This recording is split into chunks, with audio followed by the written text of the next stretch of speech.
बिस्मिल्लाहिर्रहमानिर्रहीम।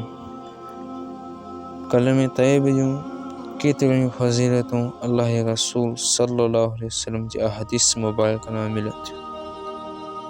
केतिरनि हदीसनि में कलम तैयब ला इलाहा इल्लल्लाह मुहम्मद रसूलुल्लाह सल्लल्लाहु अलैहि वसल्लम केतिरनि हदीसनि में शान ऐं उनजी अहमियत ऐं उनजी बरकत बयान कई वई आहे। एक हदीस में आहे त हज़रत ज़ैद बिन अरक़म रज़ियल्लाहु ताला अन्हु हुज़ूर अक़ल सल्लल्लाहु अलैहि वसल्लम जिन जो इरशाद नक़ल कयो आहे त जेको शख़्स इख़लास सां ला इलाहा इल्लल्लाह चवंदो उहो जन्नत में दाख़िल थींदो।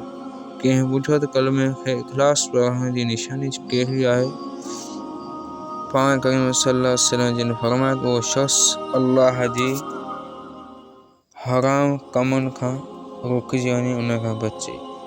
ज़ाहिर आहे त जॾहिं को शख़्स ला इलाहा इल्लल्लाह जो इक़रारी बि हूंदो ऐं उन सभु हराम कमनि खां बि परे हूंदो त उन जो सिधो जन्नत में वञण में बाक़ी को अहिड़ो शक शुबो नथो रहे।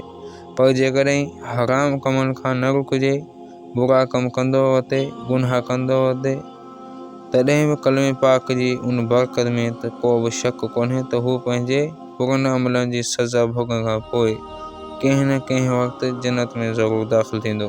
अलबत्ता जेकॾहिं ख़ुदा ख़वास्ता पंहिंजे बद अमलनि जे करे इस्लाम ऐं ईमान खां ई महरूम थी वञे त उहा ॿी ॻाल्हि आहे।